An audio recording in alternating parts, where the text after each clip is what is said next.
Les voyageurs du monde entier rapportent des souvenirs dans leurs bagages.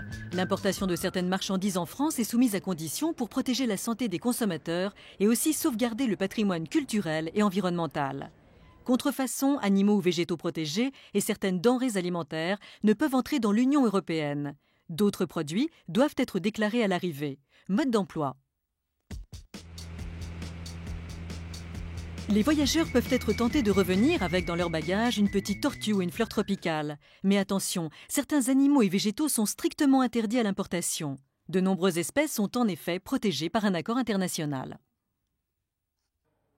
La Convention de Washington est une convention qui a été signée par 160 pays, qui permet de protéger les espèces de faune et de flore de disparition ou d'extinction. La Convention de Washington concerne les espèces vivantes, les espèces mortes, les parties des espèces qui sont protégées. C'est-à-dire une défense d'ivoire est protégée au même titre que l'éléphant.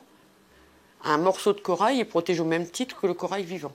La ferme tropicale est un magasin dédié aux reptiles. La douane lui confie parfois des animaux saisis dans les bagages des voyageurs. Ces animaux, nous les accueillons parce que nous avons une structure parfaitement adaptée pour cela, nous sommes dimensionnés pour cela, et ils vont ensuite, par décision d'un juge, être confiés à des parcs zoologiques ou éventuellement renvoyés dans leur pays d'origine. Mais tous les animaux ne sont pas interdits. Vous pouvez en rapporter certains en respectant des règles sanitaires et vétérinaires bien précises. Au-delà des interdictions formulées par le Code des douanes, il y a également des risques sanitaires lorsque l'on ramène un animal de voyage, en particulier avec les oiseaux et les mammifères, mais à d'autres degrés avec les reptiles également. Or, il existe des règles sanitaires très précises. On ne peut pas faire voyager dans n'importe quelles conditions et sans aucun document un animal sur soi. Pour ramener un animal en toute légalité, il est nécessaire de procéder à l'établissement de documents d'exportation du pays d'origine, de documents d'importation qui ne sont pas forcément automatiques en fonction du statut de l'animal et du statut de l'élevage. Il y a ensuite des normes pour être sûr que les animaux voyagent bien traités et enfin des normes sanitaires vétérinaires pour s'assurer que les animaux ne sont pas vecteurs ou porteurs de maladies. La plupart du temps, la douane intercepte des petits animaux comme des tortues ou des serpents. En 2008, elle lui a remis 20 caméléons et en 2009, 200 lézards. L'acquisition d'un animal doit être un acte réfléchi et pensé.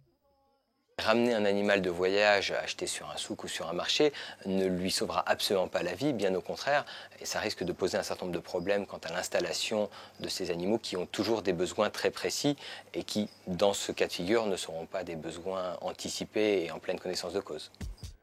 Il est interdit de rapporter des denrées alimentaires telles que la viande et les produits à base de viande. Idem pour le lait et les produits laitiers.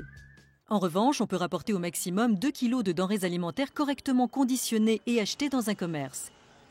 Si ces quantités sont dépassées, il faut obtenir une déclaration des services vétérinaires du pays de provenance qui doit être validée ensuite par les autorités à l'arrivée en France.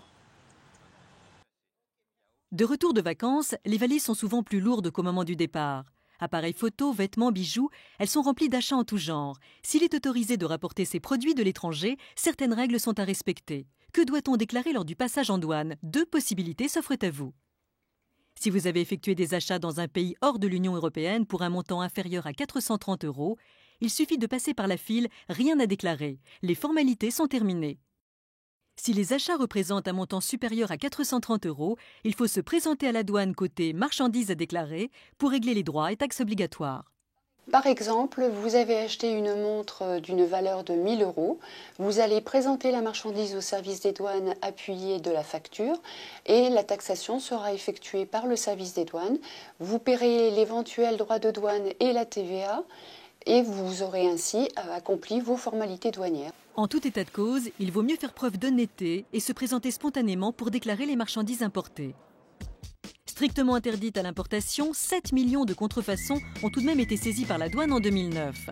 Ces produits peuvent être dangereux pour la santé et la sécurité du consommateur.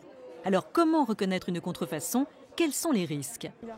Il y a plusieurs indices pour reconnaître une contrefaçon. D'abord, le lieu de vente. C'est important de savoir où est-ce qu'on achète. Il vaut toujours mieux choisir une grande surface ou un magasin spécialisé pour éviter des contrefaçons. L'emballage peut être un signe très important pour reconnaître une contrefaçon. Si on trouve un produit de marque dans un simple emballage plastique, un plastique transparent bien souvent d'ailleurs, eh bien on a de grandes chances d'avoir affaire à une contrefaçon. Enfin, il va y avoir le prix, et le prix anormalement bas est un indice de mauvaise qualité et probablement de contrefaçon. L'achat d'un produit contrefait n'est pas un geste anodin, il peut être lourd de conséquences. En effet, une contrefaçon ou un produit non conforme aux normes peut mettre en danger le consommateur.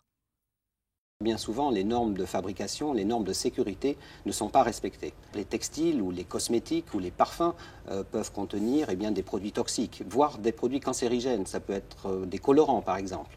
Et donc ça peut être extrêmement dangereux pour le consommateur. Des jouets qui n'ont pas été fabriqués dans de bonnes conditions et dont les yeux par exemple des peluches ou des poupées vont pouvoir être arrachés et être avalés par les enfants.